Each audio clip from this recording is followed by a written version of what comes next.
Hello, and welcome to this week's episode of A Mic on the Podium with me, Michael Seal. Today, I conduct a conversation with a French conductor who has had a truly international career. Over the last 25 years or so, he has held title positions in France, Belgium, Germany, the Netherlands, the United Kingdom, and the United States. It's a great pleasure to welcome Stéphane Denève. Stéphane, it is lovely to see you again. We chatted not so long ago. It's wonderful. How are you?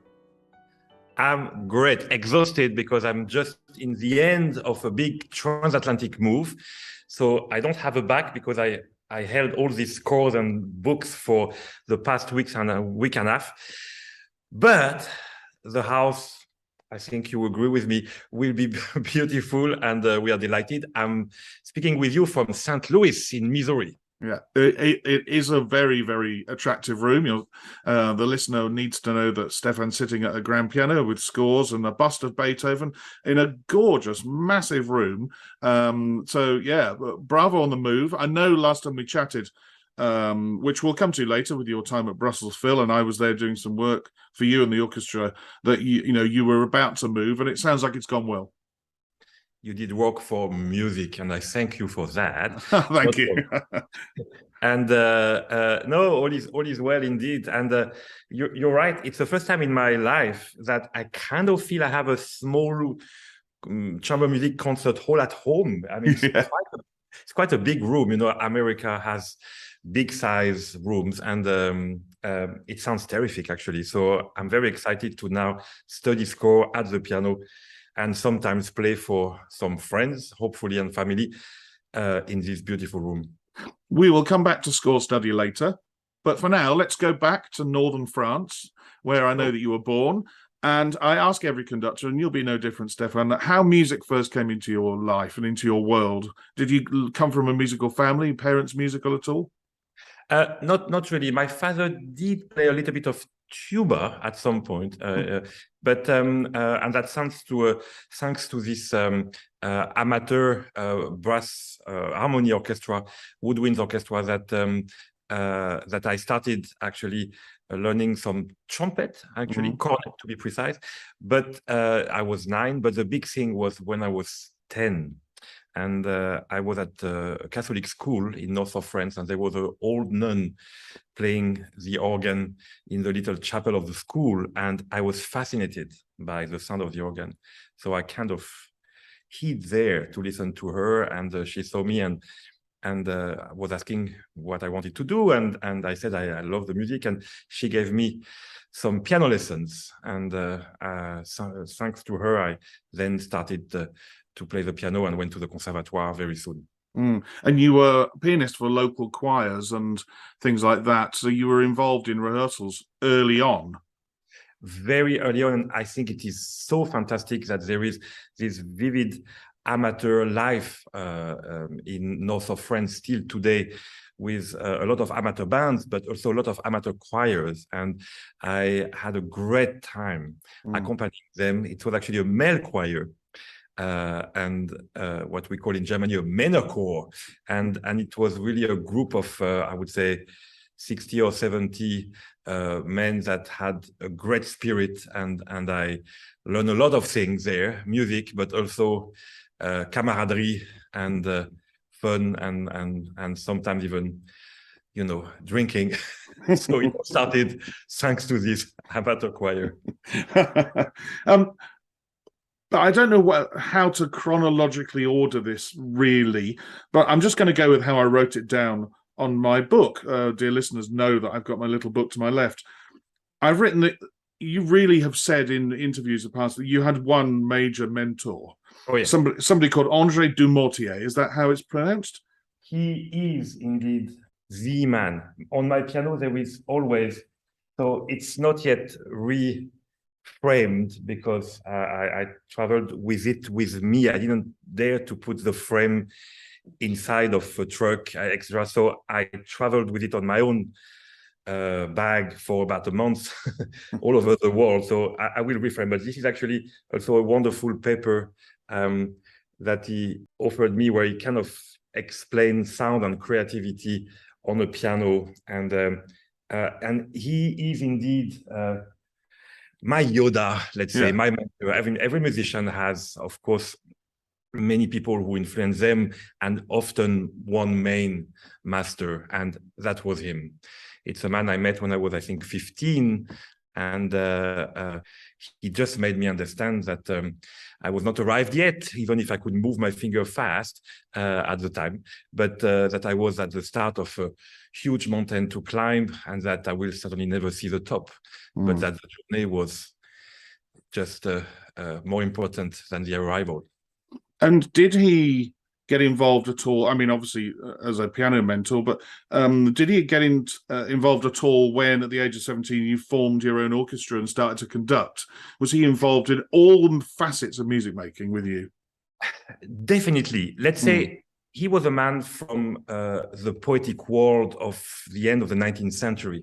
I mean, he was born in 1910 and was formed by himself by great masters that were in direct link with the very poetic, romantic 19th century.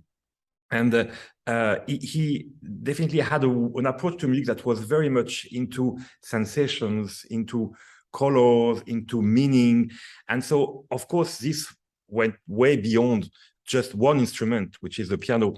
And in a way, I credit him to be my best also conducting teacher, even if we never spoke about beating patterns or anything like that.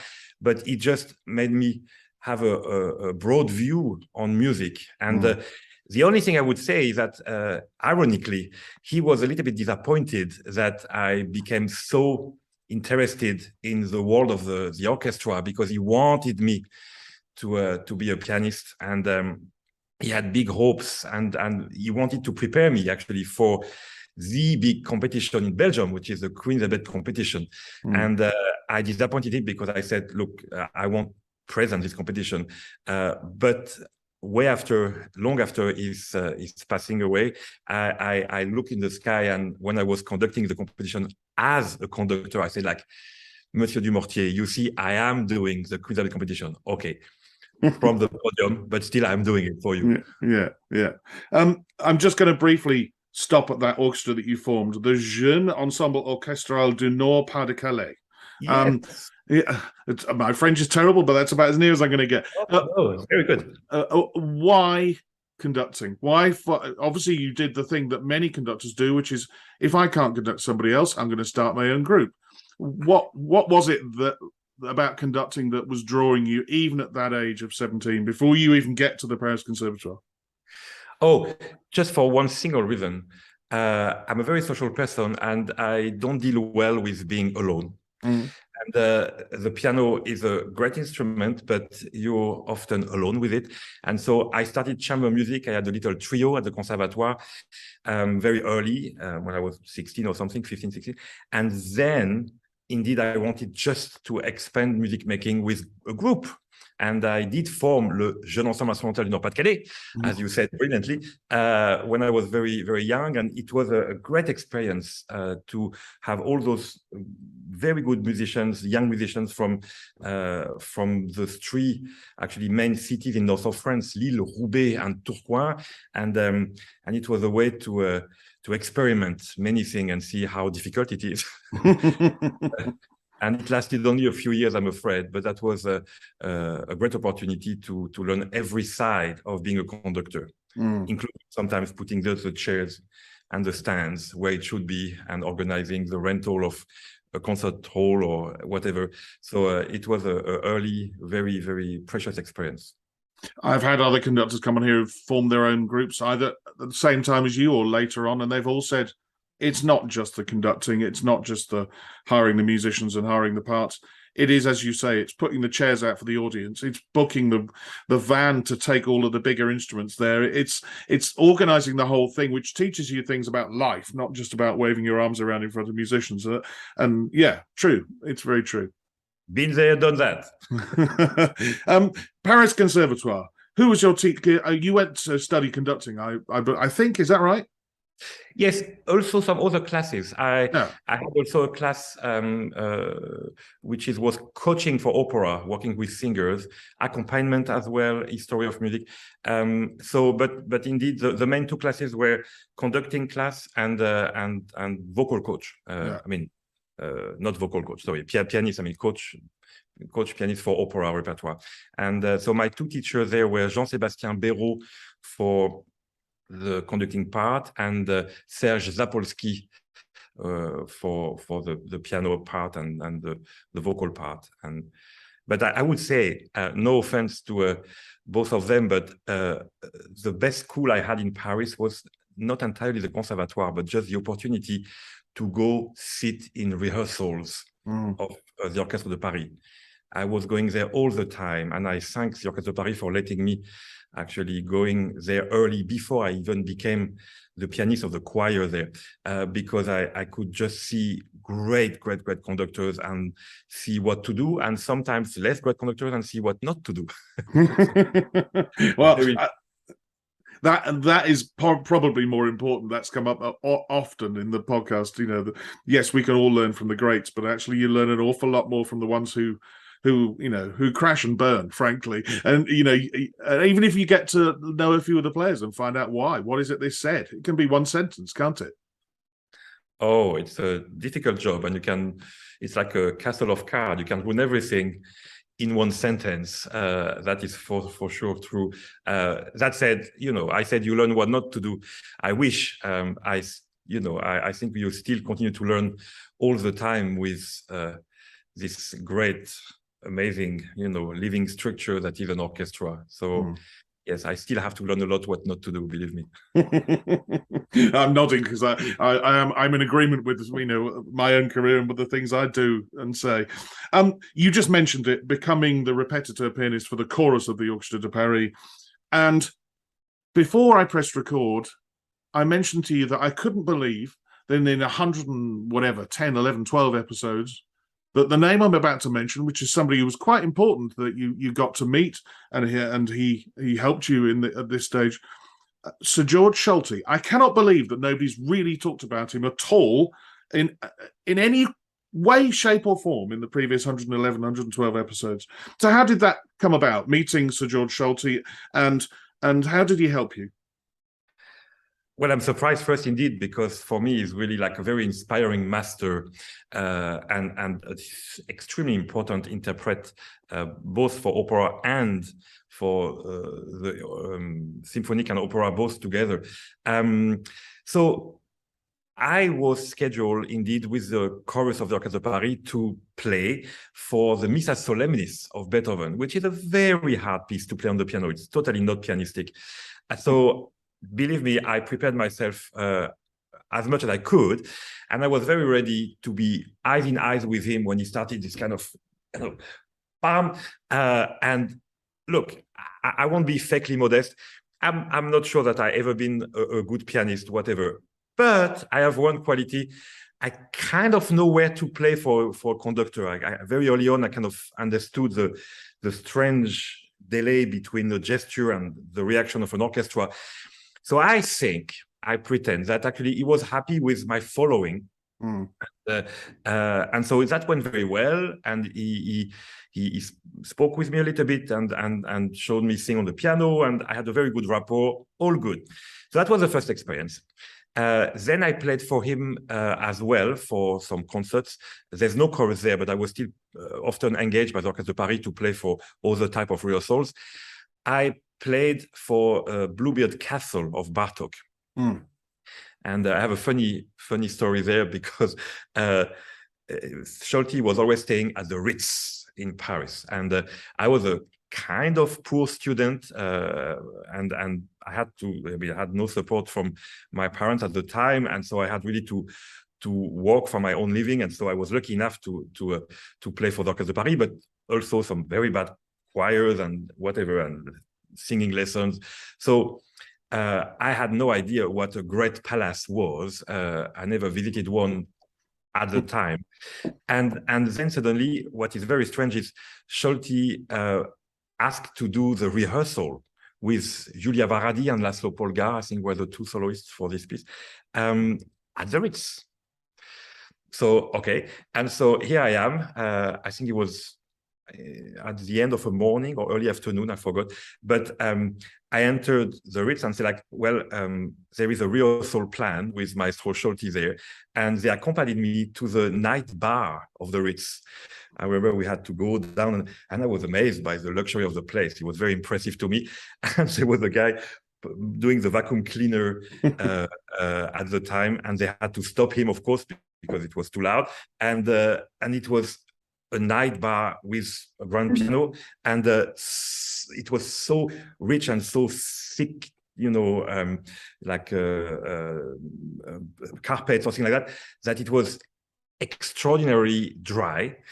But we rehearsed there with indeed the soloists, and he was happy, I think, with my playing somehow. And he heard from Peter Diamond, actually, that I was a student at the Conservatoire. So he said, like, my dear young boy, you play the piano, but you also conduct. Yeah. So he said, like, okay, this is my score, and just study it, study what is written, and tomorrow you'll conduct for me at Pleyel. Yes, I had a heart attack, indeed. Is he serious? I mean, for me, conducting the Orchestre de Paris at the time was like, you know, just unexpected and very, very, very impressive. So I had a very short night. I studied indeed the score. He wrote very heavily in the score. There was a lot of things. And I had preciously his score with me. And the next day, at the start of the rehearsal in Pleyel, indeed, he said, Steve, he was calling me Steve. And I said, come. And I jumped on the podium, and he went in the audience, and I conducted a part of Bluebeard Castle, especially the big, what is it, the fifth door? I think yes. The one with the big choral. I had the time of my life, and well, it went well. The orchestra was friendly, of course, knowing that I had Scholti in my back, and voila, we finished the week. And then the great thing is he invited me to be his pianist for Don Giovanni at the Paris Opera, and also for the recording that was done at the London Philharmonic at the time. And yes, so I kind of assisted him, and it was incredible because he was one of the rare conductors that really, really go often listen to the sound in the audience, which is a great advice indeed. And I'm doing that myself a lot. And so he was giving the baton to his assistants very often. And that was extraordinary because I got to conduct the Paris Opera, the London Philharmonic at a very early age, in rehearsal only, of course, but that was very, very, very, very, you know, important for me, and gave me a lot of great information about the world of great orchestras.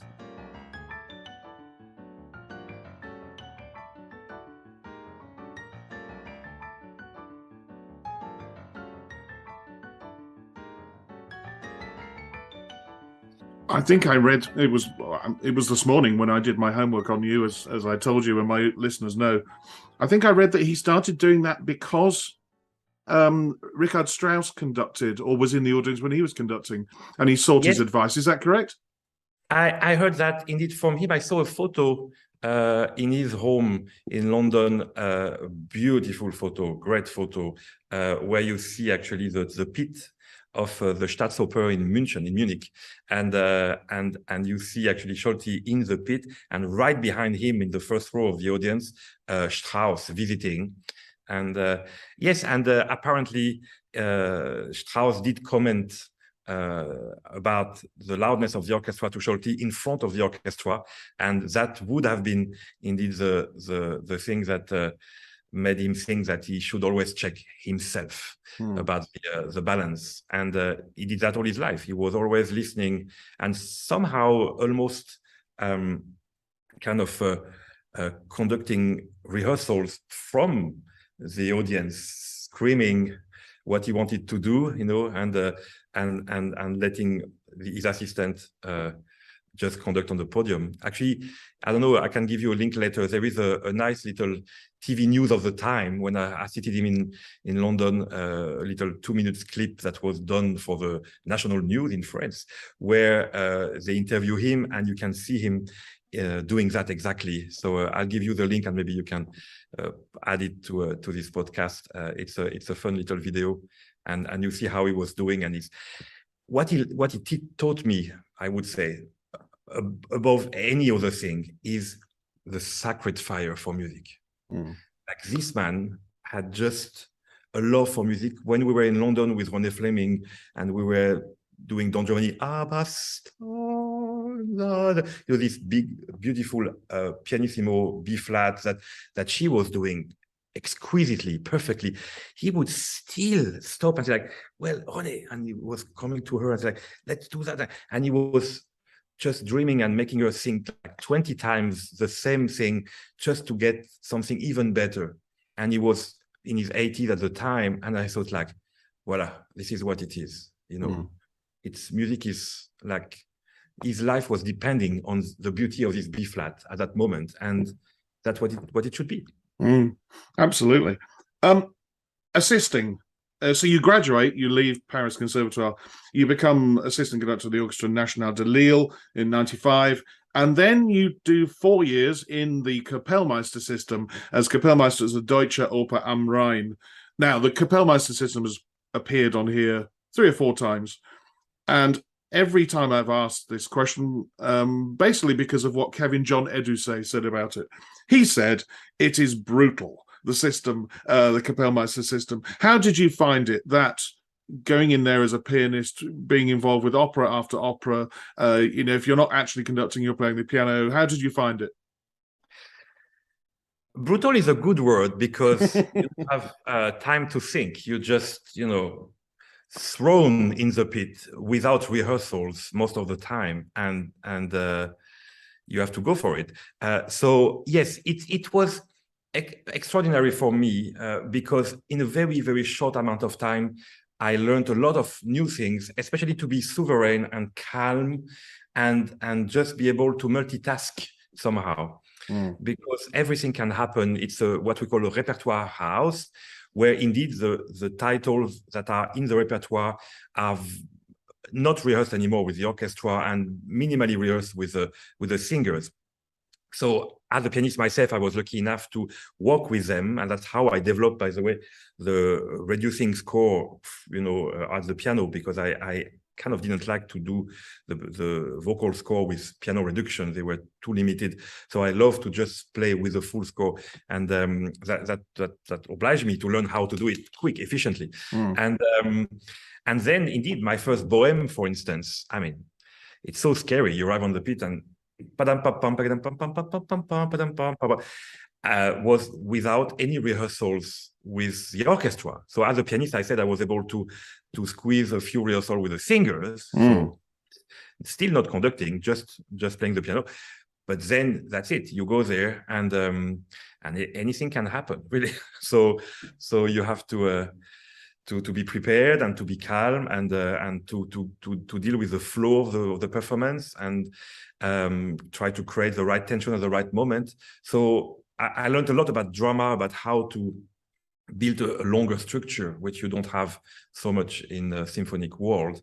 And yeah, that was really 4 years where I was learning so many things, so many repertoire. I think I did 25 different titles, including ballet, in 4 years. So yeah. Wow. That's a lot of stuff being learnt, going into the brain for the first time. I mean, as somebody who doesn't play the piano, I would imagine it helps having your pianistic skills, that things like that go in a lot quicker than somebody like myself who, is approaching it purely by looking at the score and not being able to play it through. But still, that's a crazy amount of work. I read that during this time, 2 more people who you assisted and greatly influenced you, I believe, were Sergei Ozawa and also Georges Pretre, who's another name that has appeared occasionally on the fringes, or maybe is the answer to question 4 in the 10 questions. But, a character of a conductor, if you watch him, what was he like to assist and work with? And also Maestro Ozawa. I will start, if you may, with Seiji Ozawa, Yes.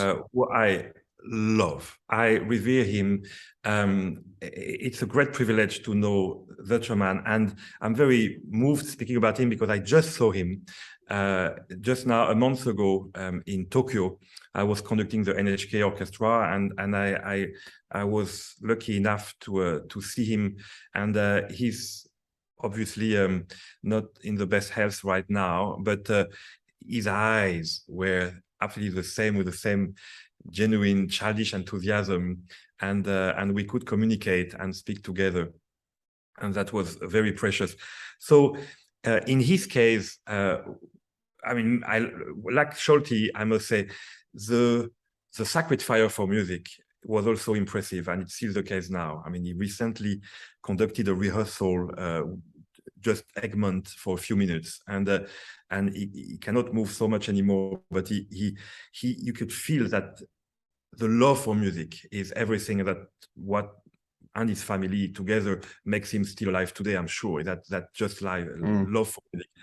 And what I love with him was his just way to deal with the movements, and to suppress basically any angle that you would have, and just shape the music in such a kind of you say feline way, like that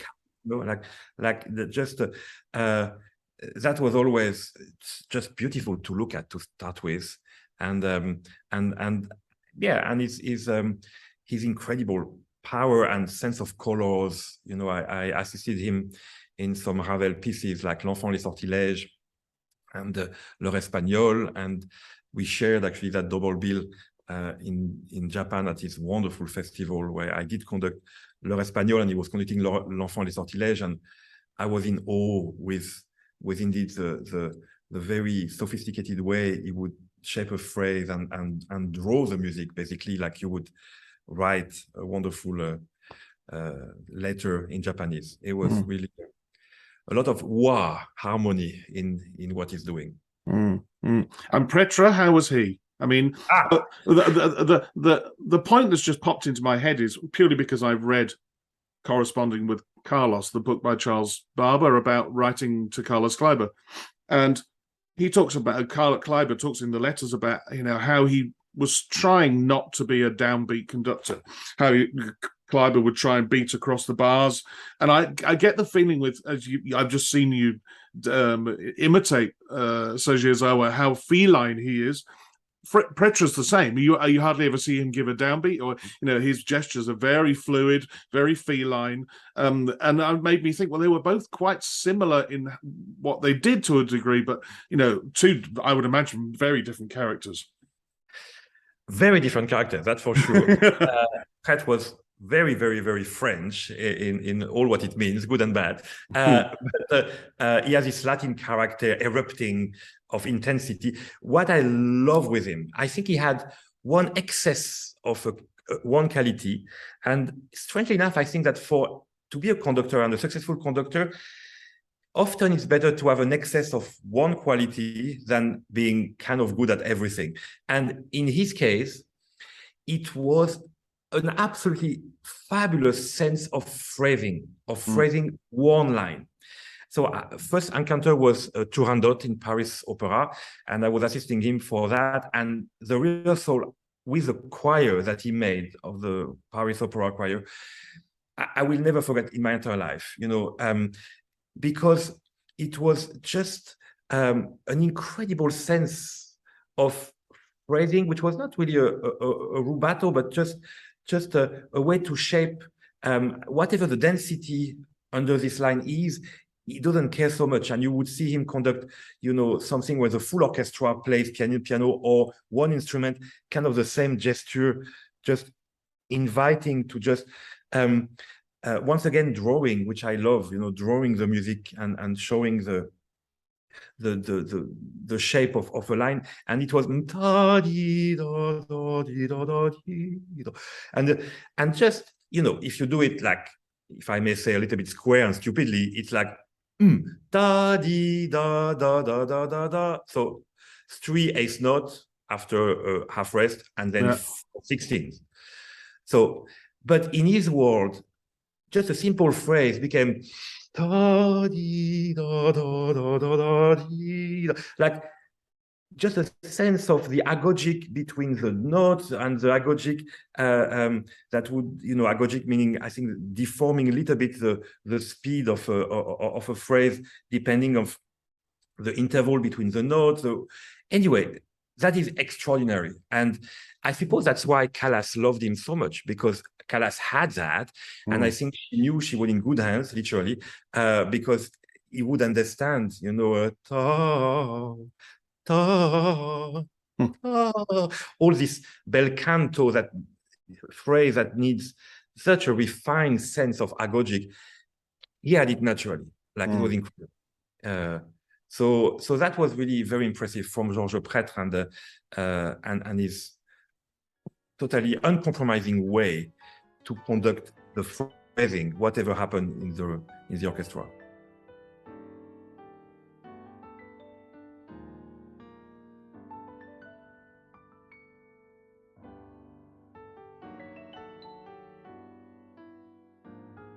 What I often find interesting about people who immerse themselves in opera so much in the Kapellmeister system, and you've just talked about working with these great people, is the next things we see are pretty all symphony orchestras. If I list where you've been, in your major titles, I mean, yes, you made your Santa Fe Opera debut in '99, but then you 7 years between 2005 and 2012 as music director of Royal Scottish National Orchestra. And then between 11 and 16, the chief conductor of Stuttgart Radio Symphony Orchestra. And between 15 and 21, you've just finished there. No, was it 22? It'd be this year, wasn't it? At a music director of Brussels Phil. Symphony orchestras. And if I may, but they are very, very, very dear to my heart. 6 years as a principal guest of the Philadelphia Orchestra. Well, I was coming to America to use a phrase, because I wanted to ask you, you're 6 years principal guest of Philadelphia Orchestra, and in 2019 you became music director of St. Louis Symphony Orchestra, where you are now based. That's where I really wanted to ask you, because you have been immersed in 3 big systems as a chief conductor.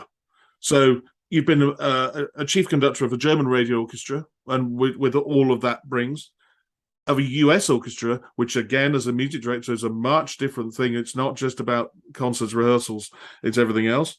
And also the UK, which is, that's partly funded by the Arts Council in the UK. Yeah, it's in between. What were the challenges that you found going from one to the other? And did you feel that you had good help with the managements around you and helping you out changing? I mean, was going to a US orchestra a shock? No.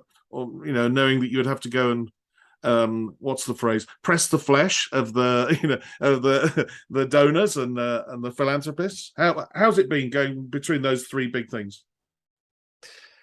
It's a very interesting question, and I don't really know where to start, because maybe I should say very pretentiously that what helped me in all of these situations is that I can't help but being myself. So luckily, in whatever situation I am, music is first, and the rehearsal time is kind of the same everywhere. I just want to achieve the best I can with the orchestra I have in front of me, and myself with adapting to the repertoire. So this is actually the key core of my activity. That's the moment I'm just myself. So I would say I'm kind of the same everywhere. I'm not able, I should certainly, but able to adjust, to change who I am so much. Now, indeed, what is very, very, very different is the culture and the character of each places, and how music is perceived.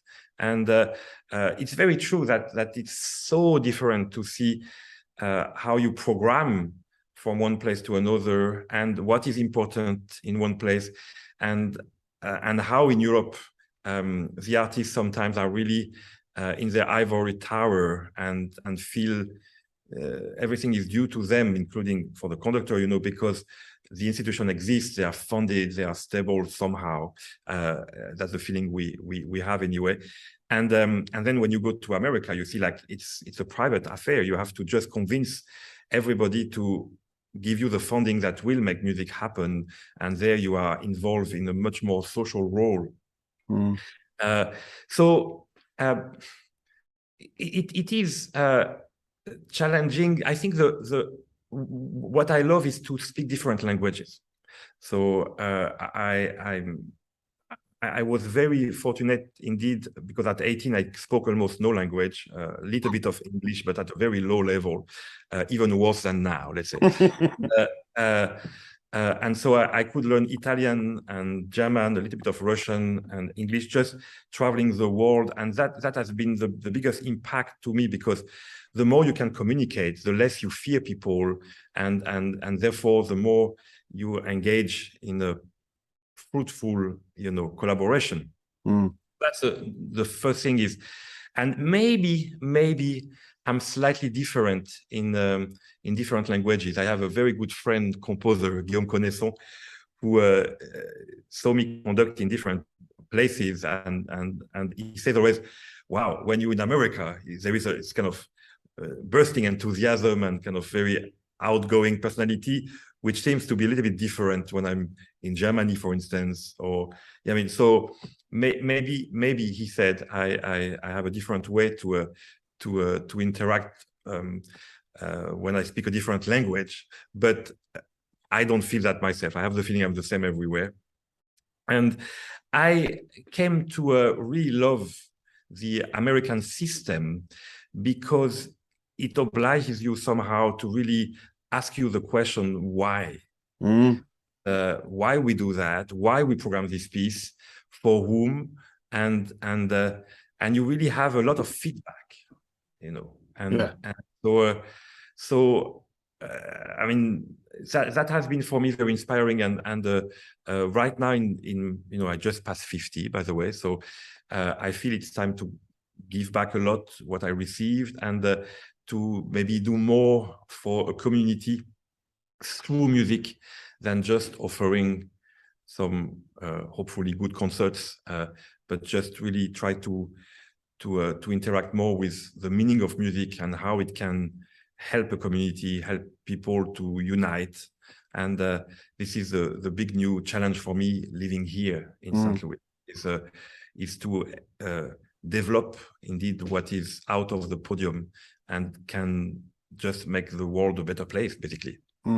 It's funny, I think you're a year younger than me. I'm 52, and during the pandemic I turned 50, and yeah, I mean, you know, starting up this podcast, but then also now starting my Patreon page and talking to young conductors and giving them lessons and advice. And I feel, yeah, the time is right. I feel the time is now for, you know, I've got not only my time as a conductor to talk about, but my 22 years as a player to talk about, that, you know, conductors need to hear about. And it's funny how it's a similar time in our life that we feel that we want to do that.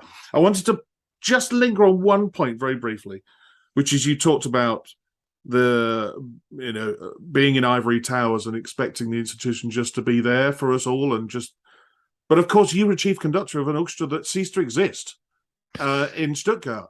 The ivory tower was knocked down, or it merged with another ivory tower to form a bigger ivory tower, if you use the silly metaphor. How was that? And you know, horrible. Yeah, I'm sure. Yeah, horrible, because here we are. There were two radio orchestras, indeed, and the Freiburg Baden-Baden one and the Stuttgart one, and the full radio structure, I mean, and TV, actually, the full huge structure, for which the orchestras are a very small part, just decide to do some savings, because, I mean, they just analyzed, there were some demographic studies, and they knew what money will enter from the demographic. And so every part of this huge TV radio organization was having some cuts. And somehow the orchestras were sanctuarized pretty long. They were kind of lucky and in their, indeed, ivory tower for a long time. But then suddenly, out of the blue, okay, that's it, it's happening now. And that was brutal because I learned that it was just voted in such a way from the radio people itself that it was basically impossible to really imagine that it could just be cancelled. And both orchestras fought in their own way very, very strongly, and myself as well. Sometimes it was, for some orchestra, very, very, very outgoing, very much in the press. For us, it was maybe more trying to get it from inside of the organization, and it was a different type of fight. But it was nevertheless really a very hard fight, and it's been a defeat. So meaning those two orchestras had to merge, and it's a very strange defeat because it is true that the orchestra in Stuttgart somehow got more funding resulting from that, and it was a kind of development for them more than the other one. So the other one was really the one that I think we can say brutally was killed, and it's horrible. And I felt so bad about this situation, and that's why I, of course, left that institution and would not stay because it's you know, it's impossible. And it was a very sad story, I have to say, you know. And for me, what was very sad was to see that that all along there was not really an opportunity to change the story. It was decided at a higher level in this, as I said, huge organization, and it was cynical somehow. I could feel that there was no way out, and that's the thing, you know. You just always hope and dream for a way to explain that orchestras have a soul. I believe in the soul of an orchestra, and that you cannot merge two souls in one like that. And it was, in any case, very difficult, and it still is. Well, I mean, I brought it up because, you know, in the 1970s, there were major cuts in the BBC, and the BBC is always under attack in the UK. And, you know, I wonder how long it'll be before such similar conversations may be had in the UK. And you know, it's a worry because, as you said, absolutely, took the words out of my mouth. Every orchestra has its own soul, its own feeling. And I'm lucky enough, I'm one of the few conductors who's conducted all of the BBC orchestras, and they are all different. And they've all got their own soul, and they've all got their own way of being. And that's why I wanted to linger on it, to talk about you know, we mustn't just expect that they're going to be there in 50, 100 years' time. We have to safeguard them and think about it. I have one message about that, you would say, if you may, is that I think we improved the last 20 years, 30 years immensely the presentation of an orchestra. I mean, and we improve the welcome, the programming, the digital content. I mean, everything has been improved quite tremendously. But for me, the only way for our art form to survive is just to offer a new repertoire that will please the core audience as much as it pleases them to listen to the great masterworks of the past. So we just have to have a relevant new repertoire that will stand the test of time and just make people want to buy a ticket for this repertoire as much as they want to buy a ticket for a Tchaikovsky symphony or a Beethoven symphony. And that is really one thing that is, for me, essential. The second one is, and it's related to that as well, that I really hope that the conductors, including myself, but also the artistic directors of orchestras, continue to strive with passion and curiosity. Because I heard too many times now, and it really starts to really bother me, artistic directors to say like, we have to have in this program more famous pieces because the audience will not come otherwise. And I think it's totally wrong. Like it's a wrong approach to presume what the audience wants to hear and to not be more just passionate about a piece and say like, well, this piece I just love it. Yes, the audience doesn't know it, but I so love it that I want to share it. This is the right energy. And I feel that more and more rarely the knowledge to start with and the passion to just carry the risk of presenting some pieces that are not yet as famous as others, or anyway. So the main thing for me is to continue to develop the repertoire that we play, both from the past and especially from today. Very, very true. Hear, hear. I agree.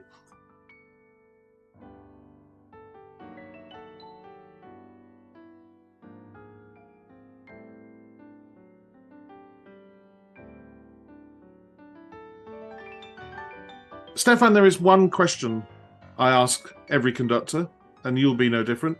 And actually, funnily enough, we did this almost together simultaneously for the last Queen Elizabeth competition. We both had to learn a piece by Jörg Widmann that was written specifically for that competition. Because I rehearsed it, and then you came in and conducted the final rehearsals and the finals. How do you learn a score? I know you're a very good pianist, and do you sit at the piano and go through it for the piano? And when you learn a score, have you taken on board any of Scholti's scribblings and writings? Because that's the one thing that has appeared before, is how his scores are completely covered with writing. I use a lot of red and blue back pencils, but do you use any pencil at all? What's your system, and how do you go about learning a score? Yes, I do not use color pencil. I just use black pencil only, and I write reasonably. Actually, it's funny because I actually, this is just chords I'm relearning now. So because I'm doing that soon. Okay, so that's, yeah. So Dvorak score that I have, I wrote nothing except some little bowings. Yeah. Sometimes, just to but no entrance. And I think that was the eighth symphony, dear listener. He's showing me. Yes. I saw the violin part, so I recognised it. If he'd showed me a trombone part, I was sunk. But it was a violin part. And I don't know. Actually, that's really unprepared. So I'm looking. So that is Stabat Mater of Poulain, which I will conduct very soon too. And I mean, there is here and there some bowings, some entrance, like like oboe. Like for instance, I just I put a little bit of translation of the Latin text here. I don't know. So I don't write a lot, I have to say. No, what I do sometimes is just to indeed write the beating pattern. It's a difficult one because I get a little bit older and I don't see so well. So sometimes I write in bigger size, like 5/8 and then 6/8 and 7/8 and just and sometimes with a triangle and a bar if it's 1 2 3 1 2 1 2 or 1 2 1 2 3 1. So that I would put it just to be safe if I distracted that I can still beat the right thing somehow. But the way I learn is very old school. I would say I indeed come to the piano and play it, and that is fascinating because if you listen to a score with a recording and I suppose your eyes just go to some important thing like an inventory of what you hear. So you hear this melody, this entrance, this accompaniment, and of course you can go from one to the other quickly, but it's still your eyes just go to different part and totally, I think, blurry some others. Meanwhile, when you are at the piano, you just have to put your finger on some keys, and then you're obliged to read all the part of the score that you may not read naturally when you oversee the score with a recording. And it's amazing. I found always so many mistakes which I would never notice, even on old score, if I was not doing that. And it's fascinating. And so I'm very pretentiously always proud when I meet the composer, living composer of a new piece, because I always say like, okay. And normally I found like, many, like 20, 30, 40 mistakes in the score that they even didn't see themselves.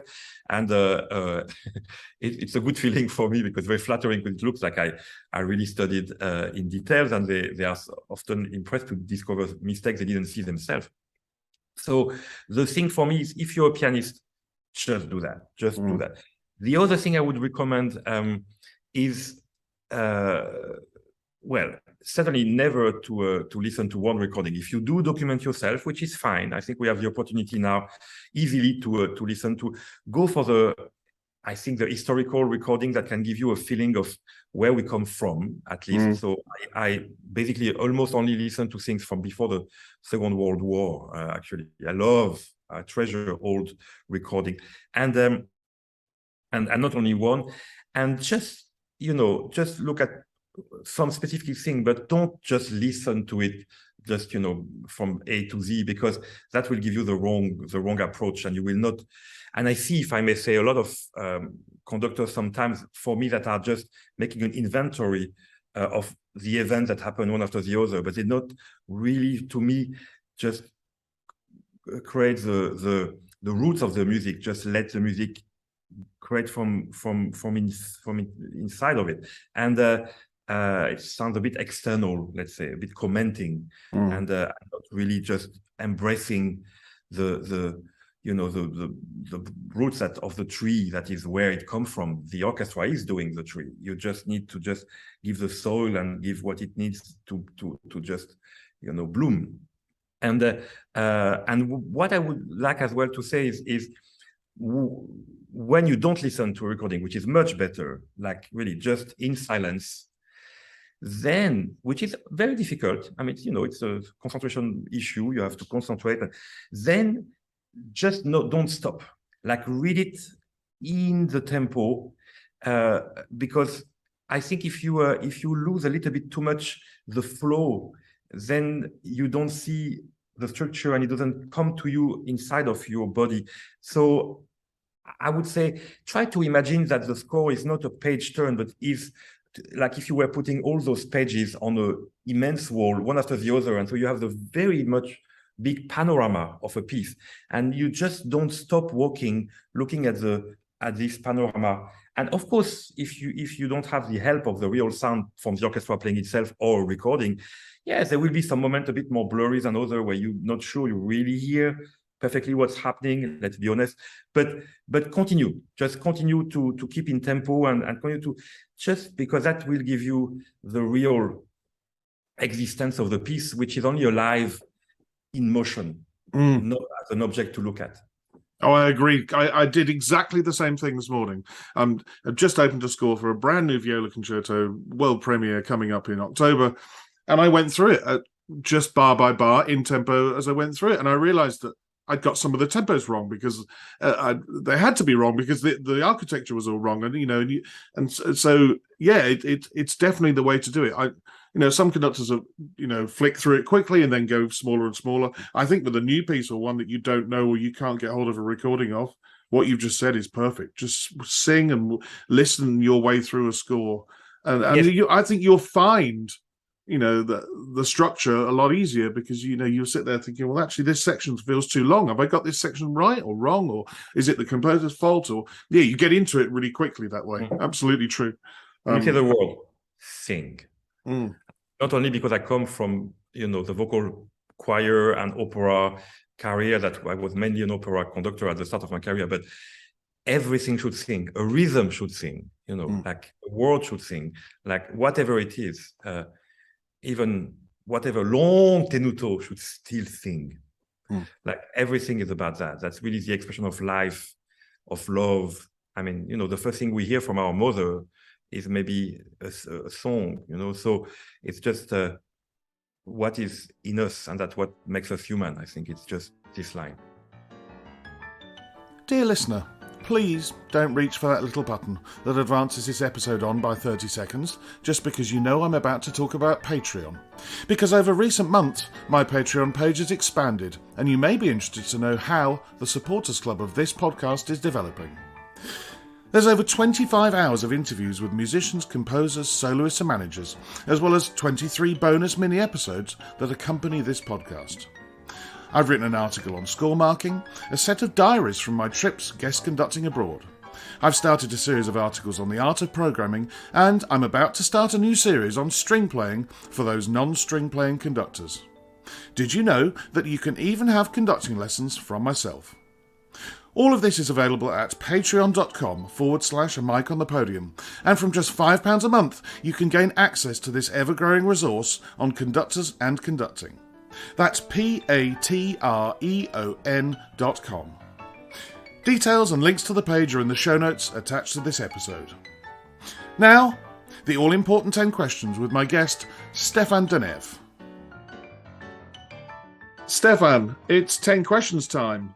Every single conductor has answered the same 10 questions over the last 2.5 years, and you will be no different. And I start with the first two, which is, what sound or noise do you love, and what sound or noise do you hate? The sound that I love the most is certainly the silence, because then I can hear what is singing in my head. So that is what I like the most. And the sound I hate the most is screaming. I think just shouting and screaming always is something that shocks me. That, you know, you can do with a voice the most incredible, divine, you know, sound. And so if you misuse that and scream at somebody, I think it's horrible. And I do it sometimes, but I hate it. I agree. And sometimes it can be, you know, people who are seemingly enjoying themselves screaming, and you just think, what? Oh, yeah. Because it doesn't matter. It takes you a millisecond to work out whether the scream is joyful or actually in terror or in pain. And it's just that human condition of it. It's designed for us to turn our heads to find out what's going on. It's an annoying sound.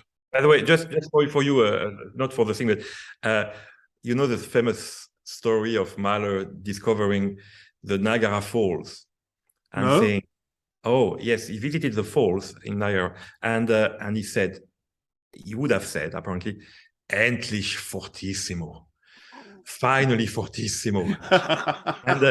And just now we had the most violent electric storms I think I ever experienced in St. Louis, and one huge lightning fell on the tower we were sitting, and there was a screeching sound, and then an explosion that made every window tremble, and the whole thing trembled, and actually the power went out right away, and it's possibly the loudest ever sound I experienced. And this one I loved. There was a feeling of power. I was in awe of this incredible power. So I did love actually this endlich fortissimo sound as well.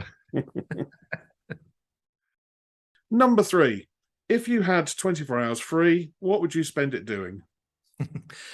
It depends if I am with my family or without my family. So if I'm without my family, a big part of it will be Skyping them and speaking with them, because that's what is most important for me when I'm abroad. But if I am with them indeed, then it's just enjoying life, eating well out, go for a walk in a great place. During COVID, my wife and I, we did the walk o'clock every day, where we had a, you know, at 5 we were going for 1.5 hours of walking. And so, yeah, just meeting friends. I mean, very simple things that make you feel alive. Question 4. Who would be a favorite conductor or conductors of yesteryear? I won't surprise you saying that I would love to see Carlos Kleiber, because I missed him when he was alive. And as everybody else, I suppose, I'm in awe of him personifying music in all his body, and that's fascinating. I really, really, really, really loved, of course, the people I work with, like Scholti, Ozawa, Prêtre, etc. But there is one man we didn't speak about yet, which is Carlo Maria Giulini. And I played the piano 3 times for him. And I saw this man just believing in miracles, like miracle of other people, miracles of the music itself, and just doing what appears to be nothing, but having the emerged part of the iceberg being so infinitely big. And this soul presence of Giulini really inspired me so much. And I would add that I would love to see Mahler as a conductor. And And another one, I love Rachmaninoff, and Rachmaninoff was very impressed by Arthur Nikisch, and apparently Nikisch was very, very, very special. And so I would love to see what Arthur Nikisch was doing, for instance. But well, there are plenty others. Well, Nikisch, of course, is given the title of being the father of the modern conductor. That was what he was famous for. Before then, like Mahler, who I agree with, I'd love to have seen Mahler conduct.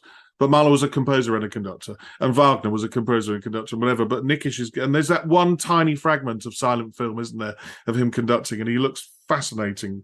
I would have loved to have seen him conduct. Kleiber, nobody's surprised anymore with him at all. But Giulini, I love his recordings. I absolutely love his recordings. There's a Bruckner 8 of his with the Vienna Phil that I go back to over and over and over again. Absolutely love his recordings.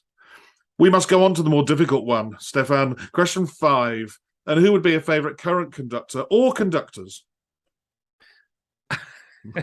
Look, it is a too difficult question because I have so many people that I really love as conductors and as friends. So I don't want to offend anybody, not speaking about them. So it is a very too difficult question to make a list, because whatever you say, there will be a kind of order. Well, I'll let you know that in the past, I have let people give the answer. I can't give an answer because there are too many. Because I think you're right. I think that it is quite a difficult question to answer. And if you give the reason because there are too many, that's fine. Only once have I had somebody who refused to answer the question, but didn't give me a reason why. But the reason being that there are too many, I really don't mind at all, because I know it's very difficult, especially after this, I've now got over 100 friends I can count as people I could, I've spoken to on Zoom calls. So, it'd be difficult for me to answer that now. Yes, I do feel very comfortable to choose, indeed, within all the people I admire and people I know as friends. And it would be very difficult. Let's say, okay, I will still give you just one name now because there is somebody come in my mind who I love both as an artist and as a person. And it's been too long since I saw him. So I would love to see a concert of Tony Pappano tomorrow. And yes, he's very dear to my heart. And so it's a little message to him. Hey, Tony, I hope you're well. Hope to see you soon. Well, I interviewed him way back when. It was about episode 53 or so. And he was equally charming. Lovely man. And he's somebody now he's going to be music director of the London Symphony Orchestra. I think I'm going to go and watch some concerts and yes, you're right. Yes, go to the LSO now. So yeah, absolutely. Perfect choice. Very good. Oh, it's a very nice man. He was he performed very, very generous and kindly for my wedding. So I will never forget that. So yes, him and Pam are wonderful people, and I'm sad to not see him more. Question number 6 is: what is the hardest work you've ever conducted?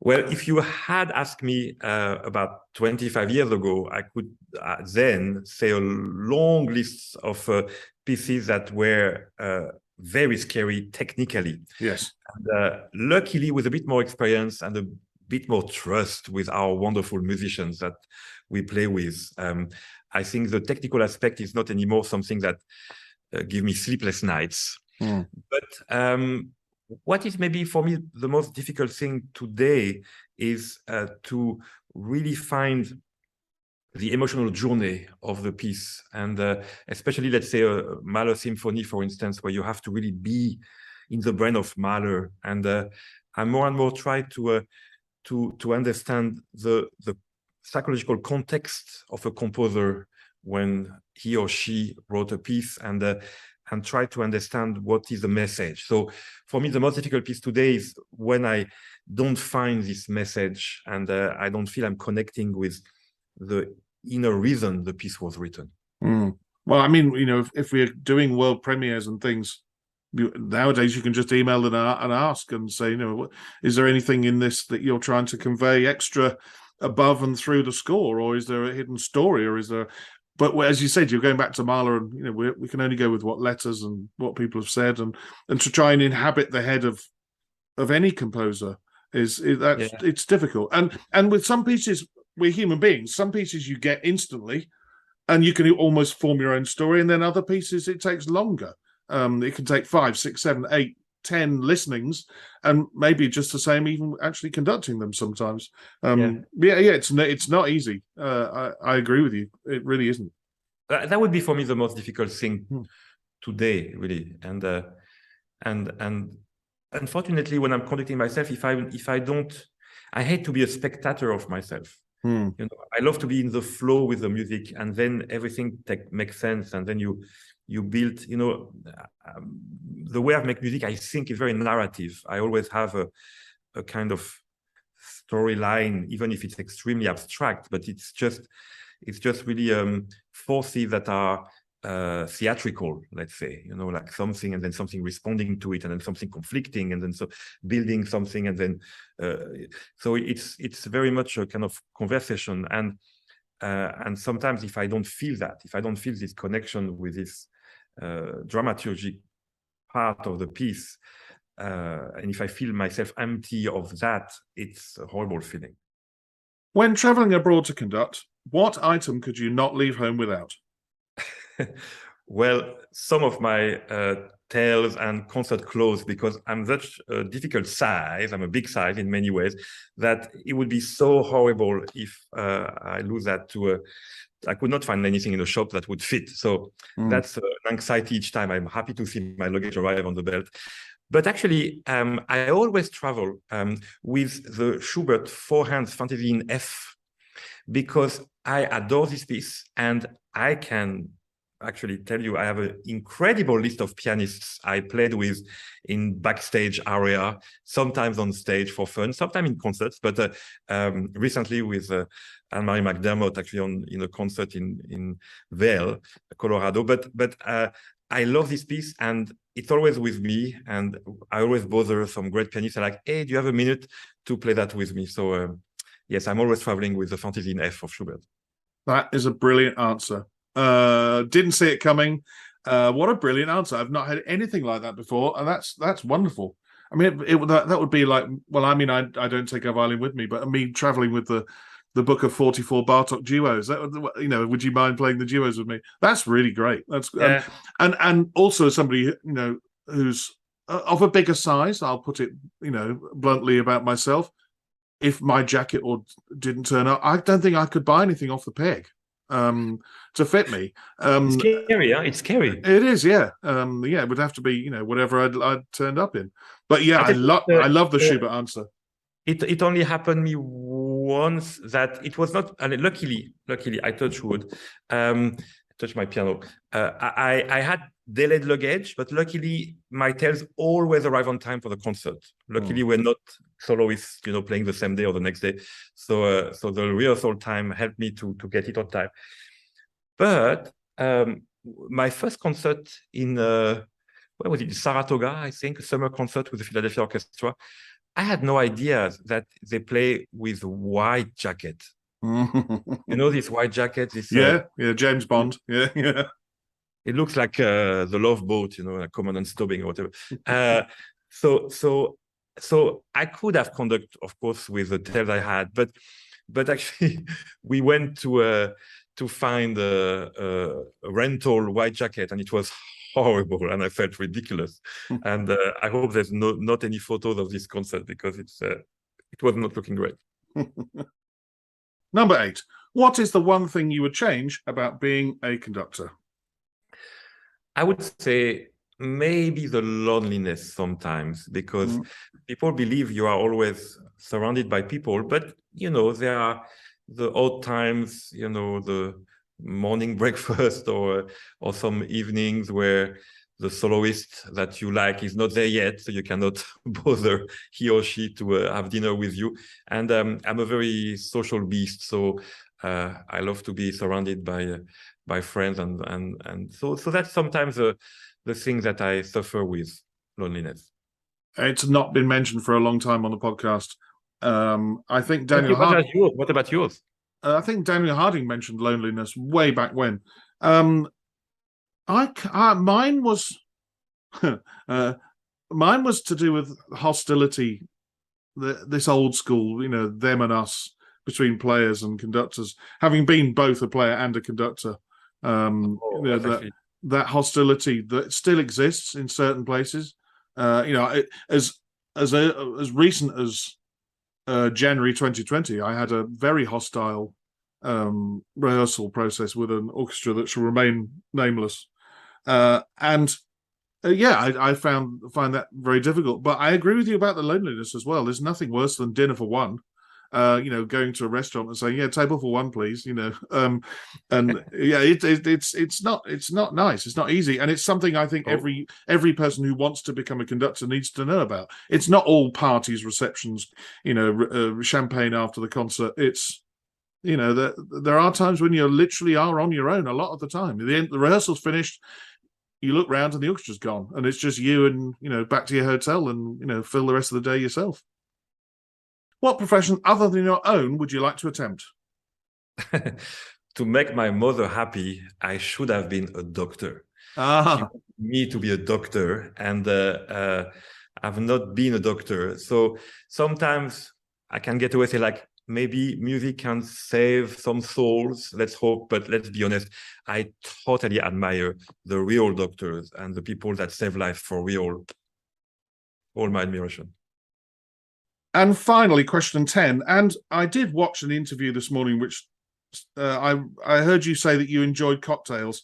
So let's see if cocktails appear. And also, let's, stereotypical talk about Frenchmen and cuisine. So I'm looking forward to the answer of this. If the world were to end tonight, what would be your choice of final meal and drink? Well, I hope the world would end in presence of my beloved wife. So I would like her to indeed do of her apple chicken that I love, the mango chutney chicken as well. So something that she cooks wonderfully well. Otherwise, I'm a big fan of couscous, the real Moroccan couscous, and I would love to have a really wonderful big couscous. I love wine, obviously. So, I mean, we would open a good bottle for sure, and it will be from Burgundy. Mm-hmm. I think I will also have some cocktails. I'm a big fan of the simple margarita cocktails, but recently I've been taught how to do an exquisite Manhattan. So I think I will have that one in the great way I was taught to do it. So yeah, I think I will just, I'm afraid, drink and eat too much, knowing that I will not have a hangover because there will not be a next day. Brilliant answer. I would hope in the very near future that having spent quite a lot of time chatting to you online, both for this interview and also, as we said, for the Queen Elizabeth competition, that we bumped into each other somewhere and you taught me how to make a wonderful Manhattan and we carried on chatting. It's been wonderful, Stéphane, and I hope to see you again very soon. Thank you. Thank you so much, Michael. It was a pleasure to speak with you. Merci.